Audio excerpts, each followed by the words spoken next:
Welcome to the all-new Marvel Roundup, the Southgate Media Group guide to the Marvel Comics of the week. I am Phil Parrish, and joining me as always is...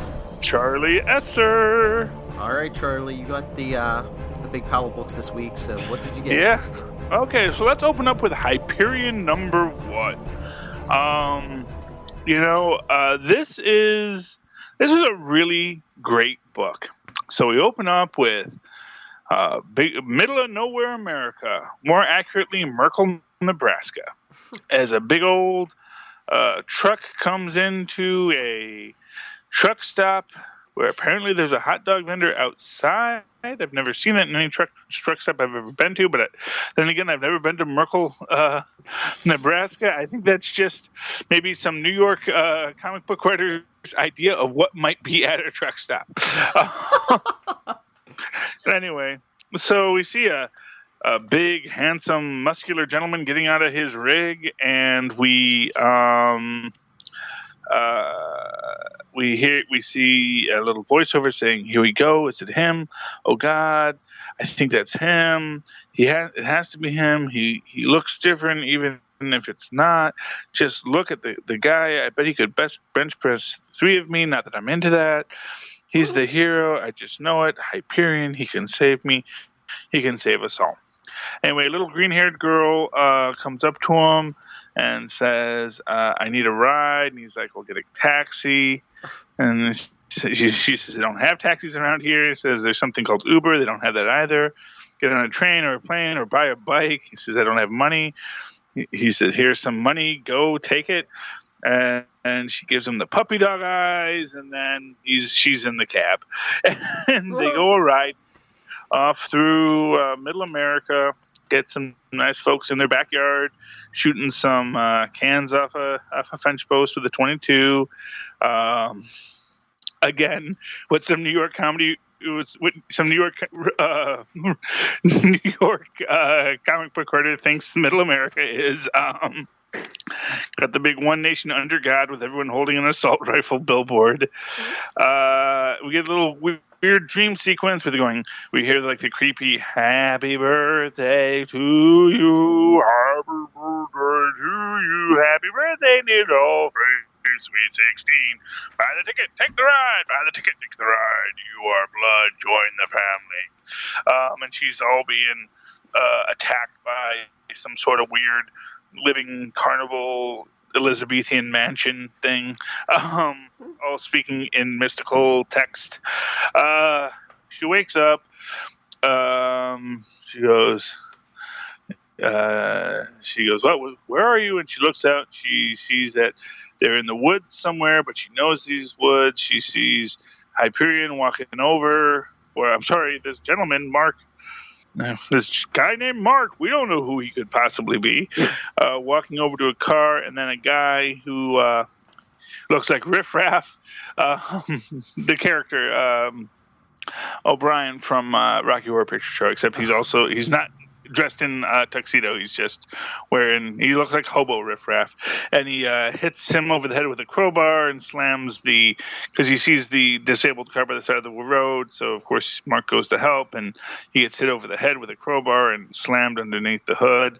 And then the girl realizes that maybe this wasn't Hyperion after all. Maybe it was just some guy, and she just got him killed. As the evil guy says, "Come on, Dolly, Junior wants you home. You've been gone too long already." And she says, "Go to hell, Benny," and pushes him off the cab. I don't know if that's with some kind of psychic powers or just pushed him. She's looking at the truck. She has no idea how to drive it. She's trying to fight Benny off. She manages to, and then of course here comes Mark with a big old tree that he hits Benny with. He goes flying, and she says, "You're okay." He says, "We have to go." He says, Yes. I need you to move over." "Oh, right." So he gets his truck moving, and Benny calls in the family, and we see the carnival at the outskirts of town, and all the lights come on, and they start rolling in with crazy Mad Max style cars. Well, not particularly crazy Mad Max style cars, except they're all kind of like being crazy and carnival-y. We get the basic breakdown that Mark says, "Who are these people from whom you run?" I love that he just has the perfect the perfect grammar there. It says they're called the family, but they're not my real family. I was a mechanic for the carnival, a grease monkey. I'm good with machines. Hey, speaking of machines, where's my gun? So he says, no gun in this truck. I threw it out. She says, dang it. I shouldn't say that, but family podcast. My friends think, and this is important. He says, my friend thinks that violence is the answer far too often. I'm no longer sure. No guns. The girl says, for these people, violence is the only answer. And he says, that's for me to decide. We have company. Listen, dude, if you have any tricks up your sleeve, time to pull them out, because these freaks are serious business. They'll do anything to get me. They have powers, abilities. There's Connie, the contortionist, who can tie himself into knots. There's Big Bali, the carnival barker. Let's just say he can be real persuasive. Then there's Patsy, the clown. She is full of bees, which is just one of those. She's full of bees. And he says, but I don't see a strongman's truck back there. And then we see they're shooting at them. We see the contortionist going dootty doodly doot doot doo. He hops on the truck. He says, coming closer. He's crawling on top of the truck. Says, and the girl says, I've been looking for you. I heard stories. You're not a truck driver, not just. You're one of them. You're a hero. Says, you have the wrong man. I am not who you think I am. I can't help you, doll. We're in trouble here. And then she goes, oh no, it's a lie. He's not who I thought he was. He's not Hyperion. He's just Mark. The contortionist says, the machines don't work right without you, sweetheart. They need your special magic. And then she goes, oh no, because she sees Strongman's truck. There's that Strongman's truck. We're dead. Strongman can take the hit. He'll survive. He's crazier than an outhouse owl. And he goes, smashy crashy, smashy crashy. The contortionist says, surprise, girlie, grabs her. He says, help me. He says, game of chicken. I like chicken. Chicken bones, snap, snap, snap. Better hit the brakes, Jake. Let's start. Boom, shake the room. It was Hyperion. And then, of course, atomic eye blast on the contortionist, who falls out, grabs the girl, flies out of the truck. Truck gets smashed. And she goes, it's him. It's really him. Holy crap, I'm flying. She says, I knew it was you. And he says, wait here. She says, are you going to hurt them? He says, no. I'm going to teach them a lesson. He's in his full Hyperion regalia, holding the truck over his head, about to drop it on a bunch of carny hobos. Says, next issue, a killer emerges. And we get a dog next issue, apparently. So great. We all love dogs. Really loved it. I loved it because, it has this real Superman vibe and this idea of a Superman, a mythic hero, like we were saying in the Secret Six review and the Marvelous review. He's a mythic hero from this, more mythical universe of this Squadron universe, which is supposed to be a DC pastiche, but it is that mythical universe of these, beings above things. And here he is in the real world, and he has to deal with grim and gritty Batman who just wants to kill because I'm Nighthawk, and and all of the stuff that he has to deal with, all this stuff, and he's trying to find his place as Hyperion, as Superman in this world, and I really enjoyed it. I really loved Hyperion. It was a great book. Big thumbs up. So, do you think it's a coincidence that this book came out this week, or was that a complete and total plan on their part?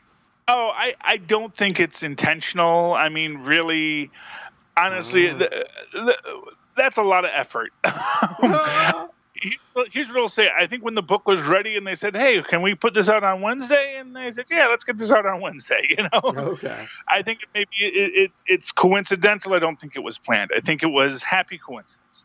And moving from heroes to villains, let's move to Illuminati number 5. Again, just a really, again, there's so many good books out there right now. I am really pleased. So we open up with the Illuminati facing Asgardians, and we've got the Thunder Guard, which is, Cole's team of elite fighters, and, the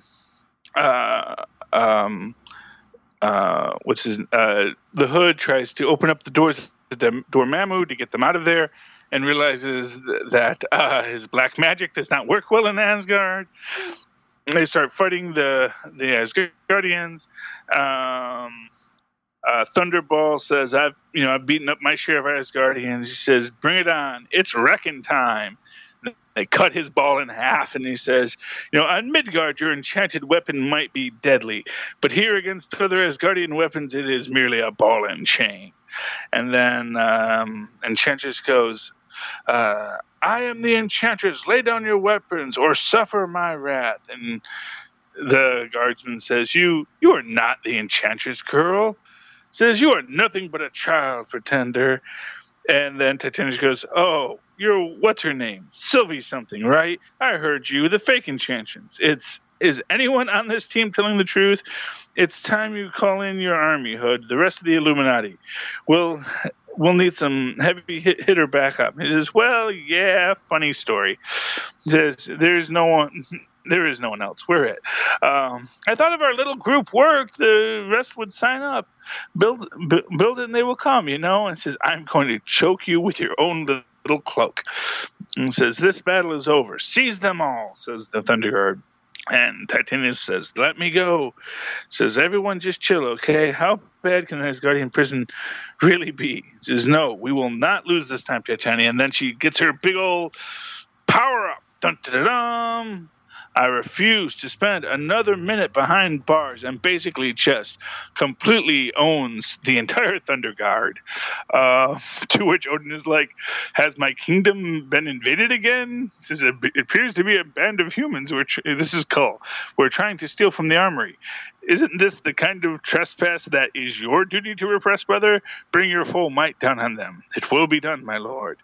Said, "It's time to go to Titania." "No, we need to find something to steal to make this all worth it. I'm sick of losing." And then Hood tells her to take a step back.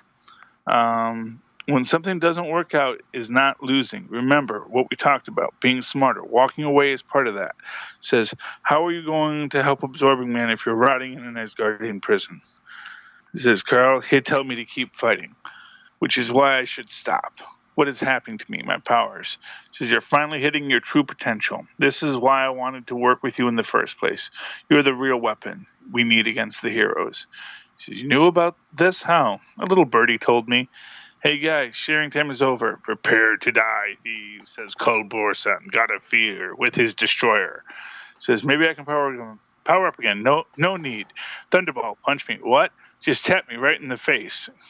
"So are you crazy? Come on." It says, "I'll do it." Titanian smacks him and says, "Time for some blood magic. Hounds of hell, I command you." Conjures up a bunch of hounds of hell to distract the Thunder Guard when he opens up the doors to Dormammu and transports him back to the mansion.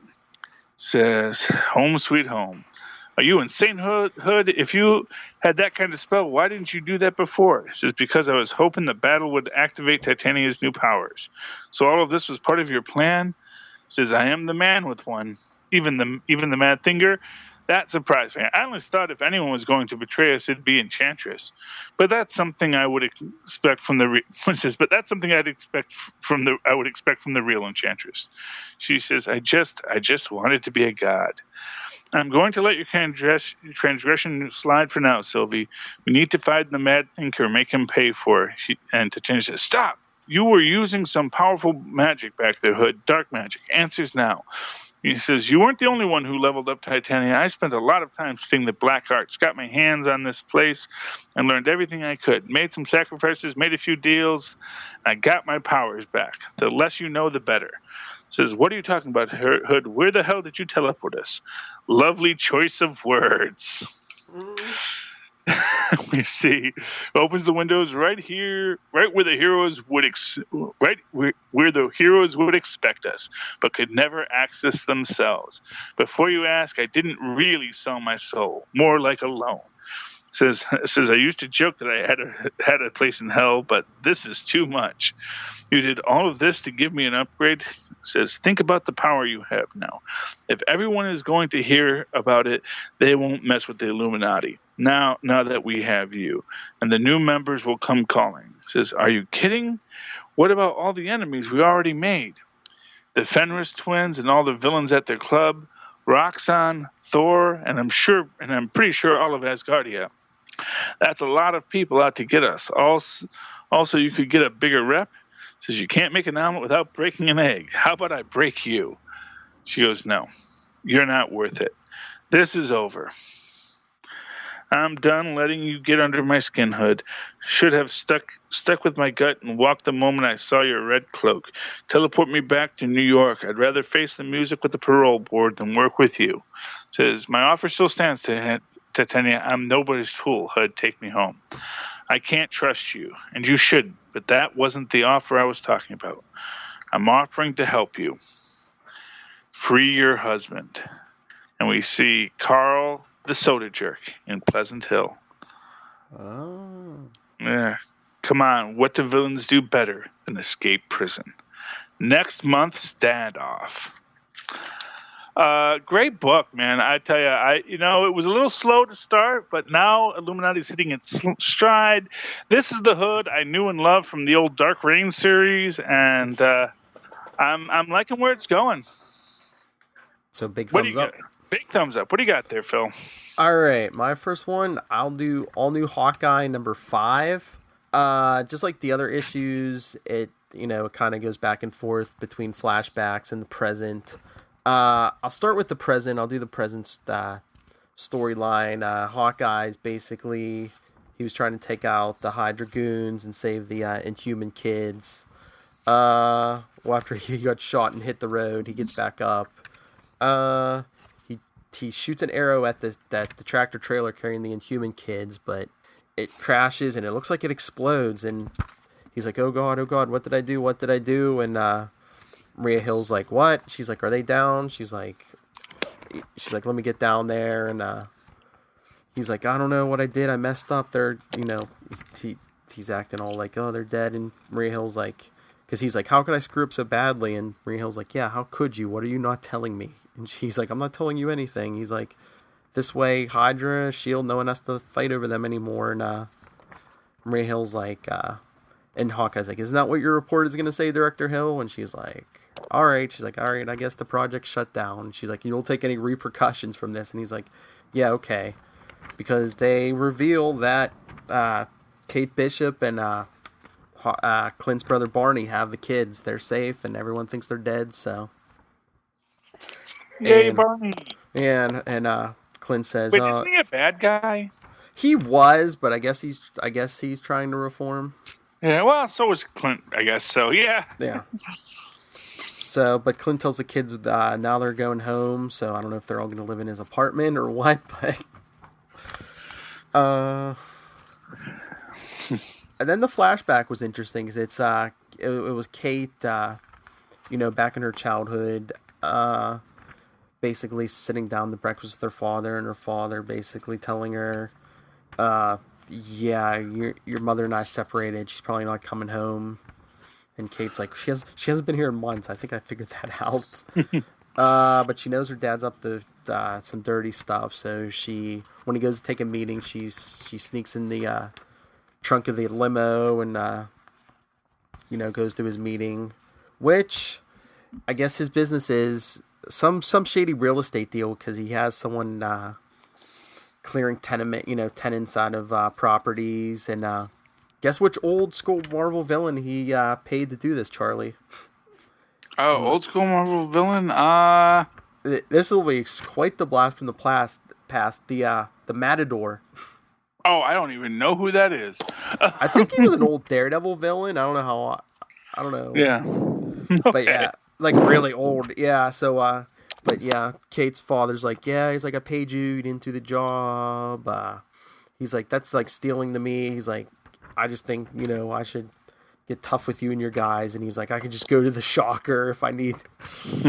And the Matadors, no, it'll get done. And meanwhile, Kate's still in this building. But the issue ends with the Matadors guys catch her, and they figure out it's who she's the daughter of. And the Matador's like, well, I do believe this changes everything. Dun, dun, dun. Like, we don't know Kate's going to get out of this, but still. Oh, of course. But no, I enjoyed this issue even more so than like some of the previous issues. Mm-hmm. I'm curious to see where it goes. So, I mean, it's a big thumbs up for me. Beautiful.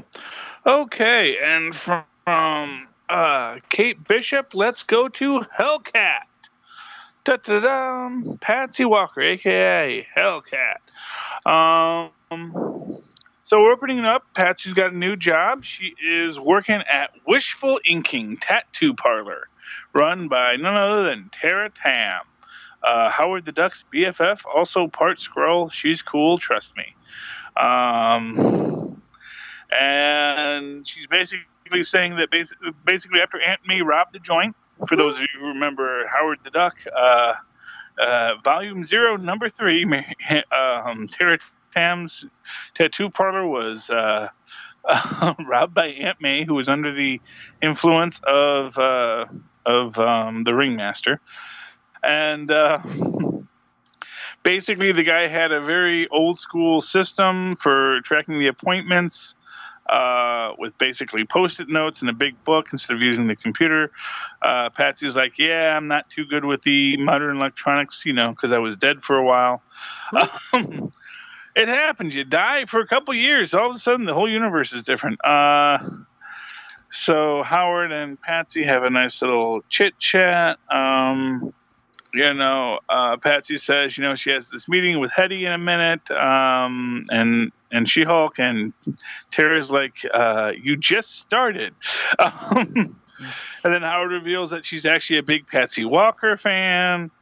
So she just says, okay, it's fine. Go to your meeting and come back.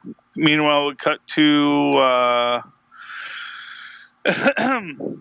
Cassiolina, because they make a joke about how she's sort of like the Enchantress, but not actually the Enchantress. She's exiled from Asgard, but she's building her army of supervillains.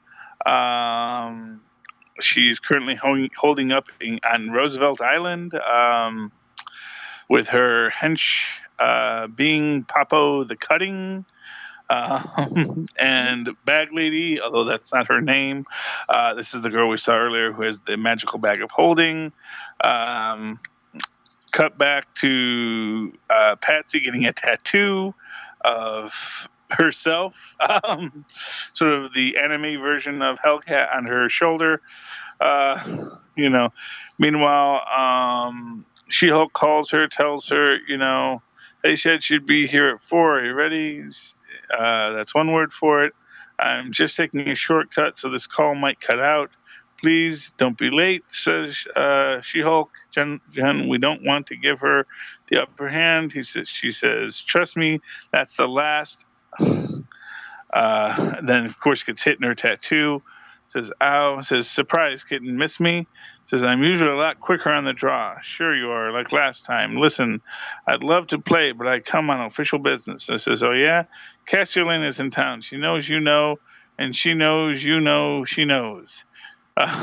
Picking up new mutants and inhumans to do her bidding by making them hurt people. Real classy.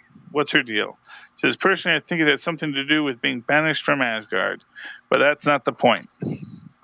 This is. And she grabs Hellcat and says, hey, let go of me, Bag Lady. Wait, you don't think that's actually my supervillain name, do you? Oh, please, you're barely even a regular villain. You stole some shoes. Big whoop. My roommate Ian robbed an armored car, So what? I could do that, no problem. I could rob 2 armored cars. I've jaywalked. I've downloaded movies. I once lied about having the flu to get out of an exam.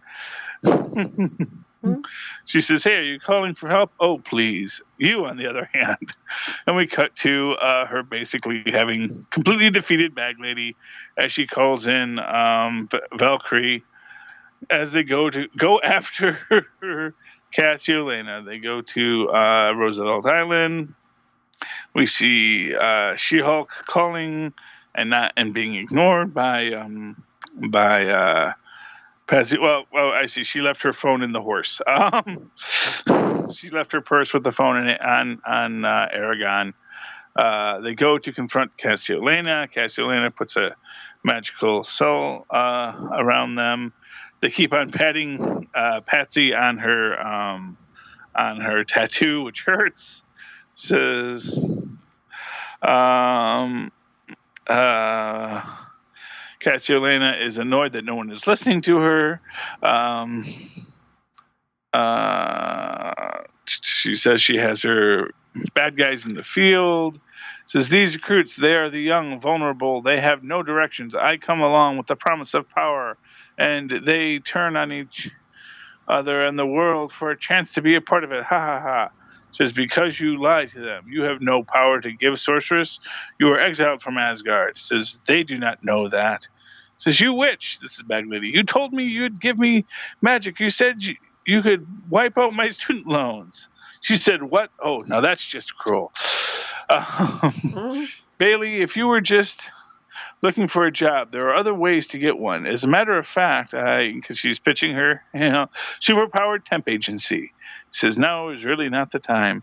I've had enough of this. There is work to do and a world to conquer. Oh, and Bailey, bid farewell to your colleagues. And you see her group of superpowered beings. Meanwhile, back at Burley's Books, Brooklyn, Ian is putting books on the top shelf.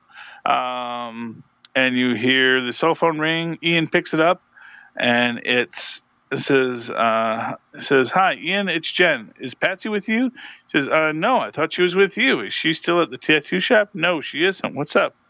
Patsy's gone missing, and I've got an office full of lawyers and one very angry, heady wolf.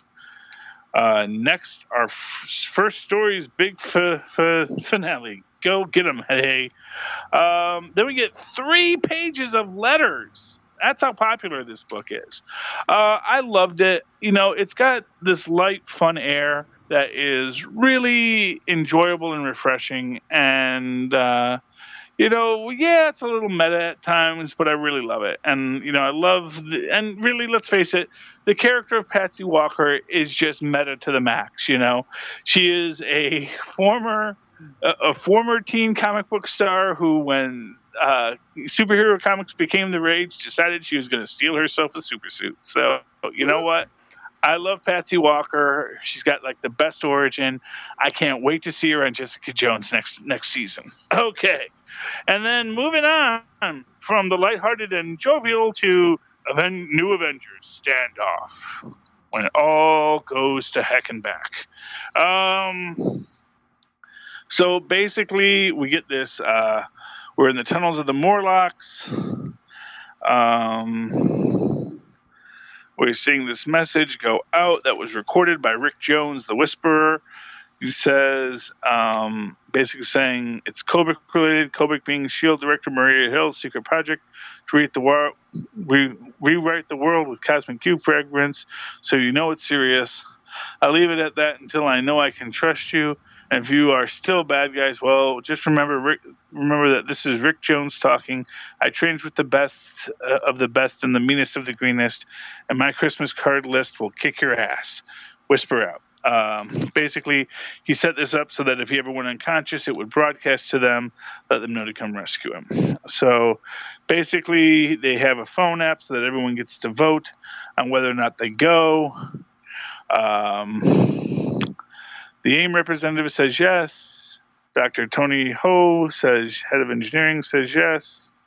Squirrel Girl says, why can't we just talk to them? Ava, back me up.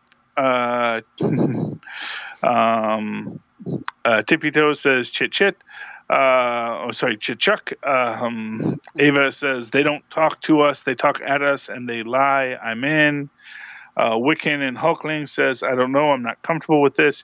Yeah, I'm with SG, I say talk. Songbird says, well, I'm in. Max Brashear says, bring it on. Says, all right, Hawkeye, you're a S.H.I.E.L.D. agent, so I know what you're in. Says, no, you don't. I'm in. Says, I know Rick Jones. Rick Jones is a close personal friend of mine. Rick Jones is good people. And S.H.I.E.L.D. used to be good people. Then they were ambiguous people. And after that, they were murky people. And then they were a necessary evil. And then necessary with brackets. I mean, it beats the alternative, maybe, I hope. But right now, S.H.I.E.L.D. needs someone who'll call them out. S.H.I.E.L.D. needs Rick Jones, and Rick Jones needs us. I'm in.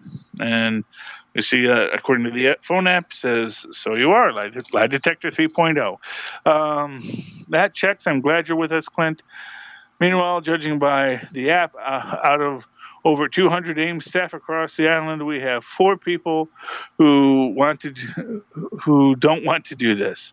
And one guy said, I accidentally tapped on both buttons at once, but it said out, but I meant in. Sorry. Says, dude, you're the IT guy. I have fat fingers. I'm sorry. The curse of fat fingers. So that's 200 and whatever for, 3 against, motion carried. Although it wasn't actually a vote. It says, what do you, champagne robot, boat drinks. And then we see that Squirrel Girl, Wiccan, or Demiurge, or Billy, Billy and Hulkling and Squirrel Girl awaken in the desert with a tippy toe. And we see a hologram of DaCosta say, Champagne robot served you a localized electromagnetic pulse that fried your phones and knocked you out for a few seconds, at which point we supplied compasses and water and pushed you through a portal into the desert. Sorry. The nearest landline is an hour north. Then when you get there, call S.H.I.E.L.D., tell them everything you know, everything, spare no detail, don't give them an excuse to. And Billy says, seriously? You're saying that this is for our benefit? You're kicking us out of the new Avengers for our own good? He says, kind of the opposite, actually, Billy. We're kicking ourselves out. This is it. After today, you're the new Avengers. Hologram off. Oh, that sucked. Okay, says, so how long has Champagne Robot been weaponized? Says, since always. What, you really think I'd have a flying robot just to serve me champagne? That's who you think I am? I've always been more than that, Clint, and I told you the day you joined. You haven't seen anything. You have no idea what's waiting. Last chance to back out, by the way. Says, kids, stop trying to be Mr. Scary Biscuits. You get my age, you know scary, okay? And if I say I'm doing this, I'm doing this. So how are we doing it? Says, all right. We've pinpointed the frequency from Jones's tracker, and it's coming from here. The S.H.I.E.L.D. battle carrier. It's like a helicarrier, but more battle-y. We have enough intel to move in right now, but how do we do it? Well, if we're declaring war on the biggest, meanest spy agency on Earth, because they're not even pretending to care anymore, because they are totally out of control, because they're wrong. I think we have to make a statement. And they sent Pod, Power Man, Songbird, and White Tiger. And we make it loud. Now, weird thing, because like in the last episode, White Tiger lost her power, so I don't know quite what's going on with that, but we'll take it from there. Maybe she's just all kung fu-y now. They burst through the helicarrier. They attack, and who's waiting for them? Who? The agents of S.H.I.E.L.D. Ah, of course. Yes, Quake, Deathlock, and Gemma Simmons for some reason. And Power says, question, which agents of S.H.I.E.L.D.? Well, that's Deathlock. That's a Deathlock side for highly offensive capability, plus some scientist. And is that Daisy Johnson? Pod says, I am Pod. Hello, I see you. Says, well, I see you too, Pod. I see you blew a big hole in our nice new battle carrier. What's up with that? We're just here for Rick Jones, man. That's right. So open the cell and there won't be any trouble. So I think we have very different definitions of the word trouble. I told you about the hole in the battle carrier, right? I mentioned that. Says, Daisy, take out the biggest gun first. Pinpoint earthquake.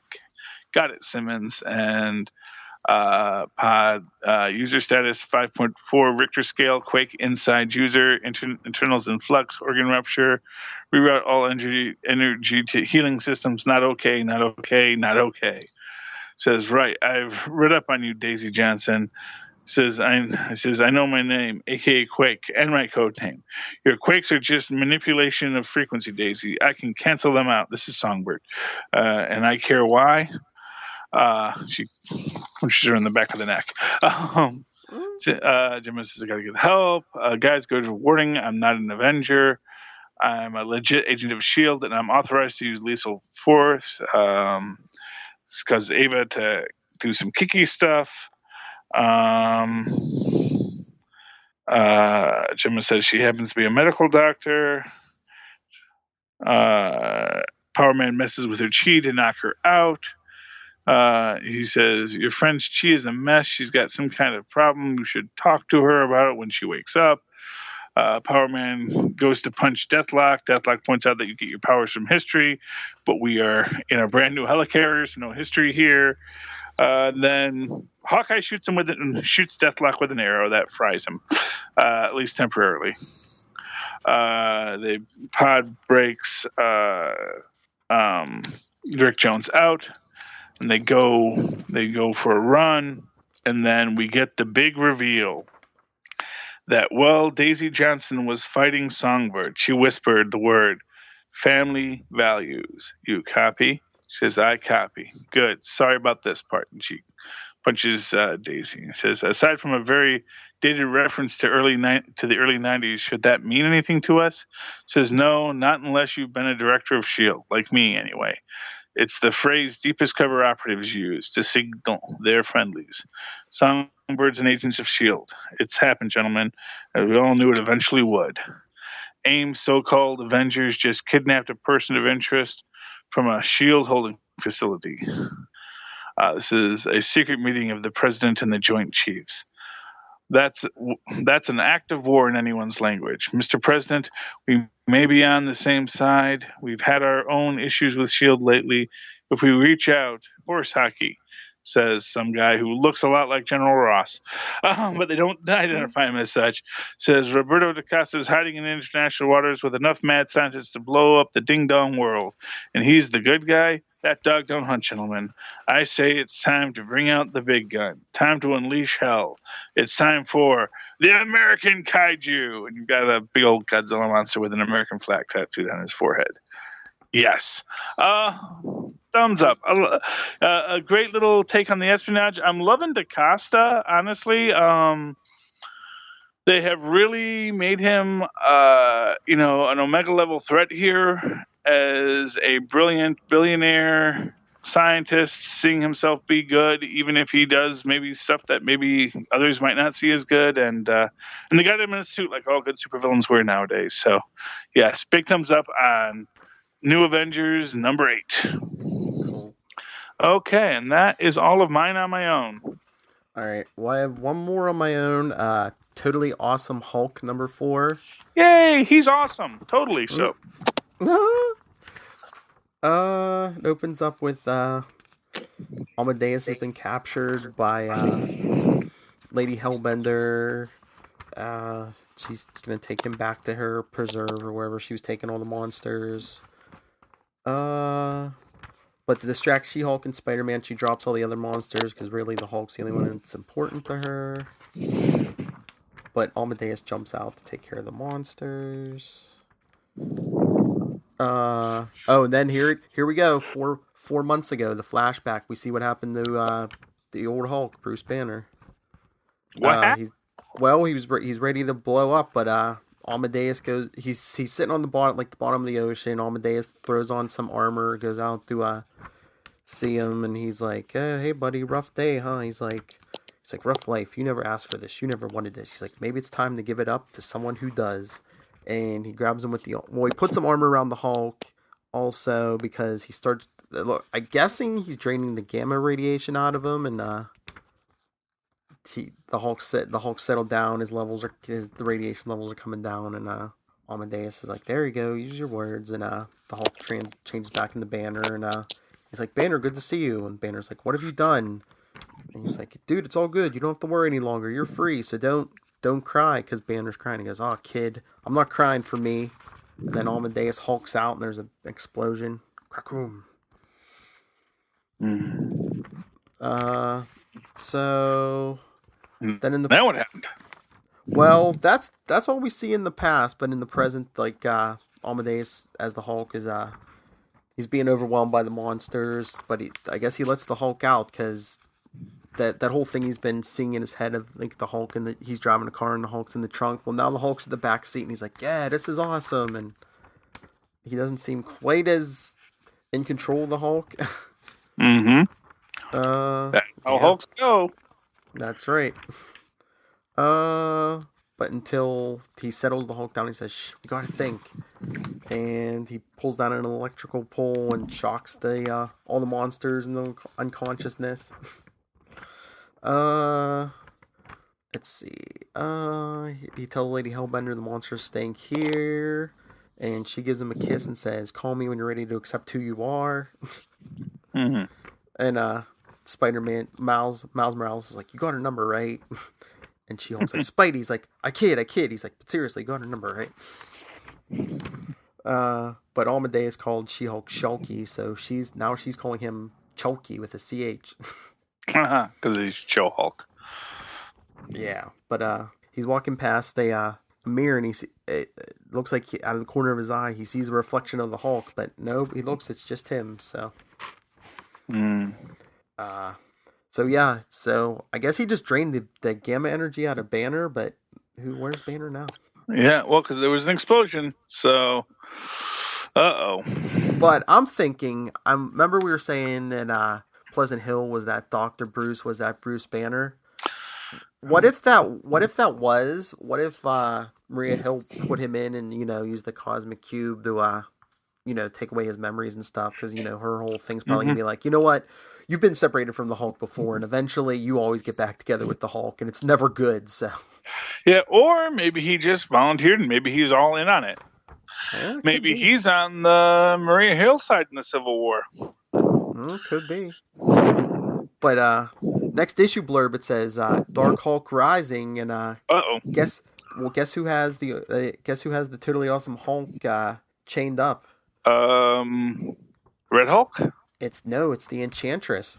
Ooh, but which one? The Asgardian one. The real Enchantress? Okay. It looks like she's wearing the old school costume, so I'm thinking maybe it's the real one. Okay. But good issue. Thumbs up. Thumbs up. Big thumbs up. Okay. So do you want to do All New, All Different next? Yes. Okay, do you want to do the review on that? Yeah, I'll do this because I want you to do Ultimates because yes, you will do it justice. All right. All New, All Different Avengers number 7.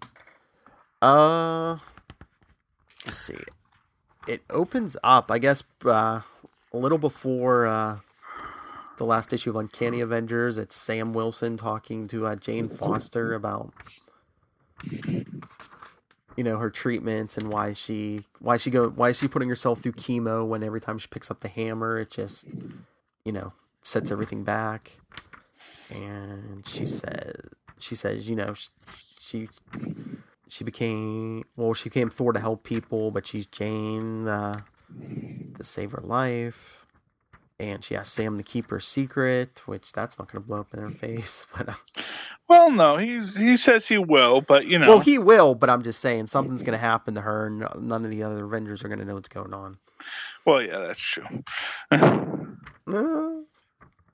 But he's telling her he'll keep the secret, but maybe she keeps picking up the hammer because she's longing for a warrior's death, but he's not going to let her go out like that. You're my friend, so wonder if those two crazy kids are going to get together. We'll have to see. And then, meanwhile, at school, Kamala finds out her substitute teacher is actually the Vision. Yeah. Oh, that man does not understand boundaries. Well, what did you think about his gift to her? That VR headset. You mean the Nerdtron 5000? Yeah, that is pretty awesome. Or basically, she can relive any adventure the Avengers ever had. Yes, and basically be as if she was a founding Avenger. That's pretty awesome. Pretty awesome. And who's our bad guy? Night Phantom. Are you familiar with him? No real knowledge of him. No. Not me neither. I think he's an old school. He's got to be an old school Iron Man villain, probably like from the '60s or something. Probably showed up once or something. Yeah, he's got the radioactive. He's basically, it sounds like he's like all radioactive, and he's got the bandages. And there was who was that guy on Doom Patrol? Yeah, Doom Patrol like that. Yeah. So Negative Man, yeah. yeah. I got a real Negative Man vibe from him. So Yeah, so did I.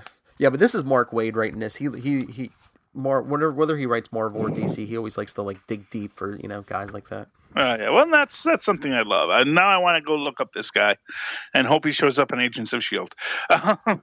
No.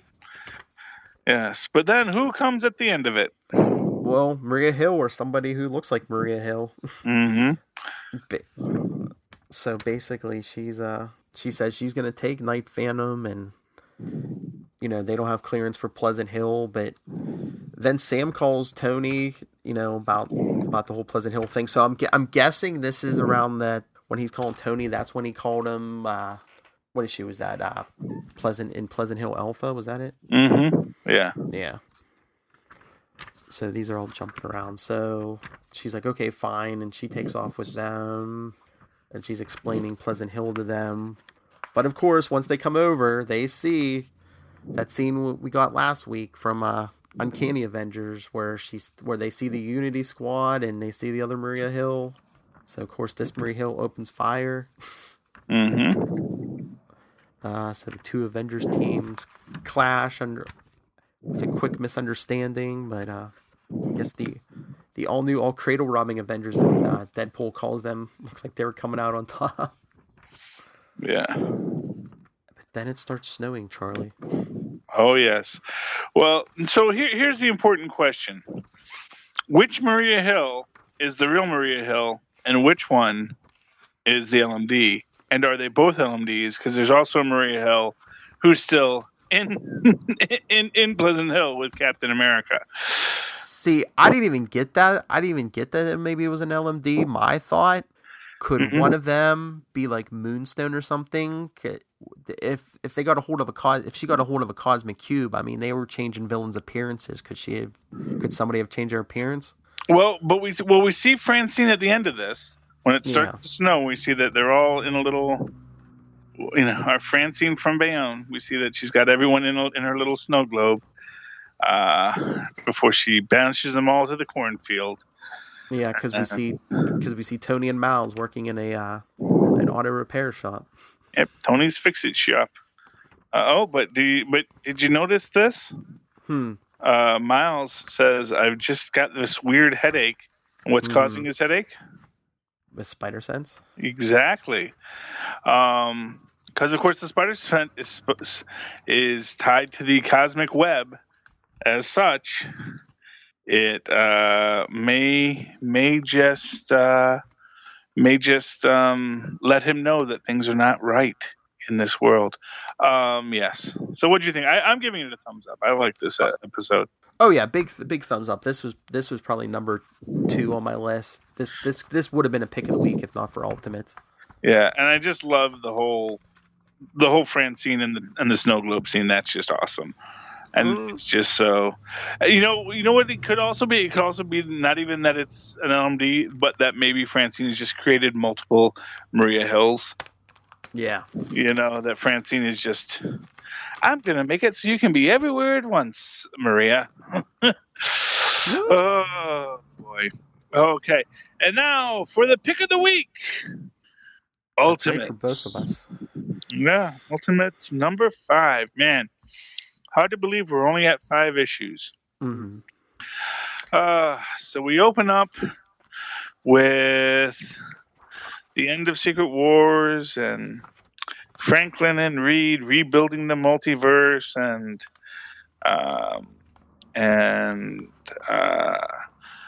Molecule Man being separated back into multiple versions of himself.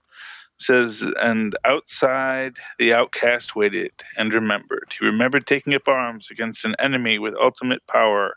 He had attempted a psychological gambit. It failed. He died. But this was not sweet death's embrace. Instead, he was in exile, outside all systems, old and new, outside everything, beyond life, beyond death. The notion was grotesque, perverse, and yet the great nothing about him seemed infused with dark potential. The outcast gazed on it, upon its totality, and asked for a sign. Smash! Heisenberg actuators failing. Red lights on quantum subsystems 4, 7, 13. Hull integrity dropping fast. We need the exploration armor. They won't save us. The sheer absence out here is beyond anything we expected. We need to re-enter the Omniverse now.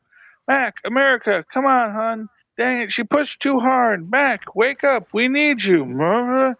Mac, I'm fine. Why wouldn't I be? Hey, don't do that, okay? Lisa Halloran, emergency medical training technician in training. Do what? The I'm fine dance. I swear, it's like dating a Pokemon. 1 minute you're cute and funny, and the next you've grown a 3-inch spiked shell. I'm fine. Grr, snark. You're smiling. You're gonna lose all your powers. They have the little talk. Basically, this is obviously her love. Says it's okay to be human, Chavez. Some of us humans like it. It's okay to be vulnerable. Signed. Hull integrity at 11%. I can hear her heartbeat. She's gone into arrhythmia. Clear, says Captain Marvel, Spectrum. The other Captain Marvel. She comes out of her. Says, "Come on, stay with us, 9%." And then you hear Connor Sims, codename Anti-Man. There's a cage. 6, we're breaking up. 3%. Mac, pull it together. We're going to die here unless 0%. Explosion. No. Everything lives. Galactus, the life bringer, seeder of worlds, brings them into a little pocket of existence. But were I not here, if I did not owe you a debt as the catalyst for my new self, you would be dead. Or worse, we are outside in the great dark nothing. Even one such as I cannot exist here long without risking trauma. And yet you came, wrapped in thin steel. Tell me why. Time is broken, Galactus. This is T'Challa. The anomalies are getting worse. We have to assess the damage.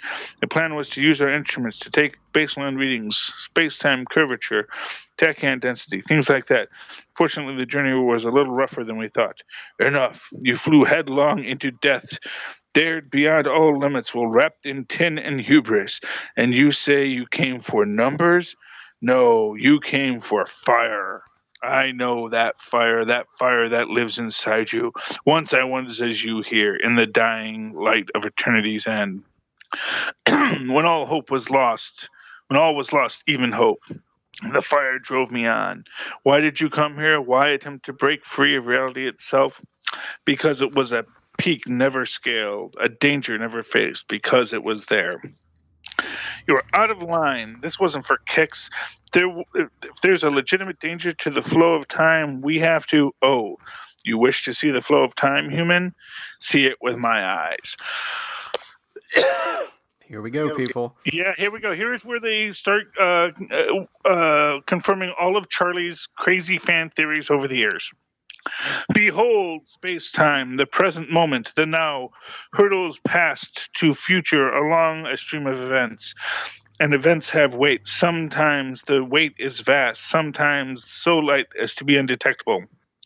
But some events, those with a peculiar, unique gravity, are caught by the present, dragged in its wake like planets with about a sun, always just a handful of years behind. So you're saying the past changes? It shifts, slides, as does the future. Behold future events, cohering from the infinite possibility. As they grow more probable, they can each be reached or reach back. Changes can be made, new branches and side streams, alternate histories or ripples in the main flow that changes the past, future, altering the present. And that's what we have to stop. Perhaps too much disruption will wash you all away. But does that make time broken or fluid? The past changes with you or without you. History is never fixed. You should know that more than most, Adam Brashear. What do you mean, Adam? He's hiding something. The cage. What about the cage? Connor, tell them about the cage. The cage around everything. We don't have time for your delusions right now. Don't any of you see it? Tell them the truth. Sims, you maniac, don't attack him. Galactus is what's keeping us alive. Enough. Sleep. Best Dungeons and Dragons spell ever. I cast sleep. But Yes. so does this prove your sliding time theory correct? Well, basically what they're saying is, they're saying is that, well, it's not just sliding time. It's the idea of alternate paths linking up to a current present. That what is continuity is not necessarily continuity, that things are constantly shifting and changing in the past and the future, that just as the present is not static, neither is the past or the future. If you want to get into quantum observational ideas, the only thing that exists is the observable present, and what came before and what will come next is completely unknowable and therefore infinite in its possibilities. It only needs to meet up to a single point in the presence to be true. But any number of possibilities could have existed in the past to lead to that point in the present.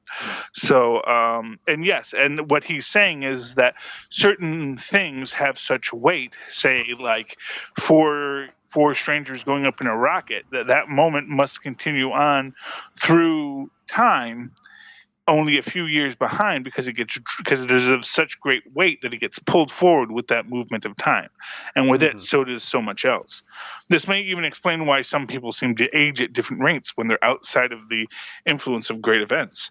So basically, these important events always happen, but just the details and like the year changes. But well, exactly, it's sliding time. Well, now then, there's something even deeper in this that we can get to in a minute. Says, my apologies. One of them managed to achieve a state of hypercosmic awareness. Fortunately, he will not be believed. And the others saw only what I wished them to. A simplified view of space-time, seeing the full scope of reality, would be too much for them. And are you any different, Galactus? If I show the truth to you, can you bear the sight? Eternity, all that is known. Says, no, you are outside me, far beyond the range of my influence. There are truths I can no longer hide, but some knowledge cannot be borne by pre-cosmic lines. To have it spread would risk destroying them. Lifebringer, you must bear the weight instead. Who did this? Who could do this?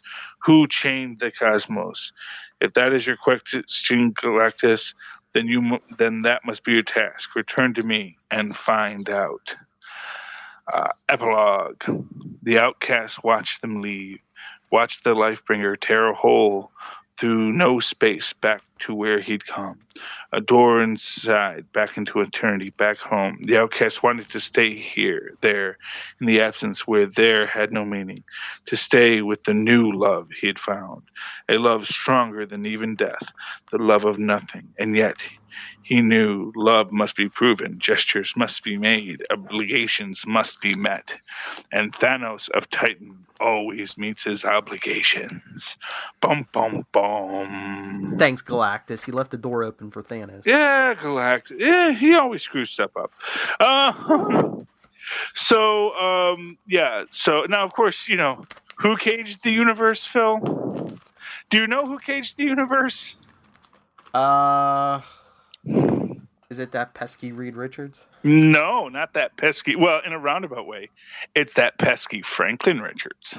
Ah. Well, I don't know if this is the case, but there's this whole theory on the web by a very brilliant comic historian, much more in depth than me, but who has a particular love of the Fantastic Four. And he wrote a very great article about how, the Marvel, the old Twilight Zone episode. It's a nice place to live.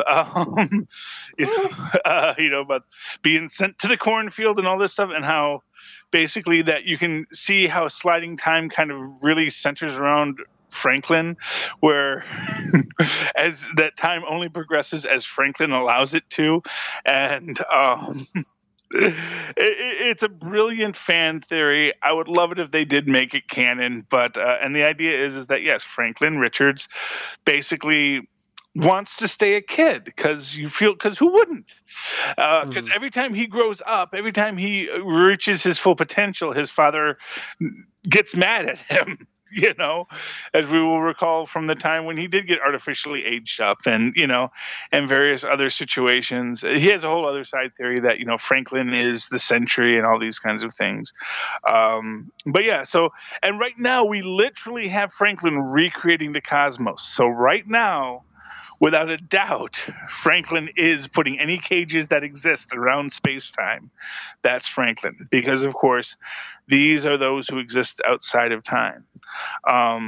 And fascinating in this, because, of course, this is all Hickman writing this. And Hickman, of course, wrote, at the end of all things with Franklin, basically knowing everything that had transpired and talking to Cap. And, of course, Cap doesn't even want to know. And I'll always love that. It's like, he says, I can tell you anything you want. Would you like to know who's causing the incursion? It's like, no, I want to be mad at Tony about something.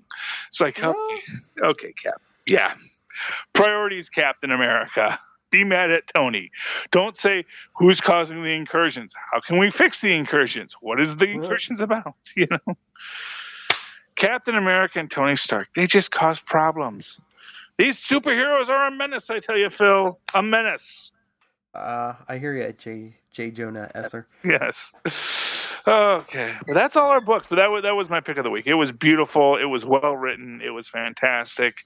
I mean, like I said, the Ultimate's it is so everything that Fantastic Four ever could hope to be, and it's great to have it here. And I can't wait to keep on reading it. Although I still want my Superior Four, Marvel. Mm-hmm. Get me a Superior Four stat. But yeah, this was my pick of the week too. I could just hear your voice while I was reading this issue. Yeah. Well, it's good. It is just it's right in there. And I do love this, I gave them a child's view of it, I gave them just basic inkling but the Anti-Man, he can see because the Anti-Man is one with the beyond. Mm-hmm. He knows more. And even Galactus could not bear the weight of what he saw. So beautiful. Such a really beautiful book. That's all I got to say. Okay. All right. Let's get out of here. Let's get out of here, yeah, because people are sick of listening to us. All right. Well, share your thoughts with us on any books, even anything we're not reading. Email us, marvelroundup@gmail.com. On Facebook, we're all New Marvel Roundup. Twitter is @Marvel_Roundup. And the Instagram we share with World's Finest is World's Finest Roundup. And Charlie, where can everyone find you? Well, you can always tweet along with me as I tweet the various television shows I like to watch live, including Agents of S.H.I.E.L.D. @Charlie Esser. That's CharlieEsser. Look for the 2 E's in the middle for quality. And to write me in that old-fashioned, quaint email way like our Ma's and Pa's once did, do so at superconnectivityblog@gmail.com. That's superconnectivityblog, all one word, @gmail.com. All right, and you could always email me, talk to me anything Marvel or DC, nightwingpdp@gmail.com. On Twitter, I'm @nightwingpdp. Instagram, Periscope, it's all nightwingpdp. Basically, everything's nightwingpdp except for my own webpage, philparrish.wordpress.com. And I don't know when stuff's being released, but be on the lookout for our big Batman vs. Superman roundtable with me, Charlie, Lil Hellfire, and Tyler Patrick, I do believe. Ooh, I think he liked it. So, yeah. So I think he's going to be the only one. I'm going to go in with an open mind. No, I have an open mind. I'm hopeful. I am so hopeful for this. And as I've said, I'm very hopeful for Batman v Superman. I believe in you, Superman. I believe in you, Wonder Woman. I believe in you, Batman. All right. Well, let's get out of here. Next week should be a small week. Like I said, I only have 3 books unless I pick something else up. Yeah, I only got 3 books, though they are charging me $6 for one of them. Yeah, well, at least it's a small week. Yeah. All right, everyone. Come back next week. Although, is it next week? I don't know. It's sliding time. Well, Charlie Esser will guide us through time and space. Good night. Good night.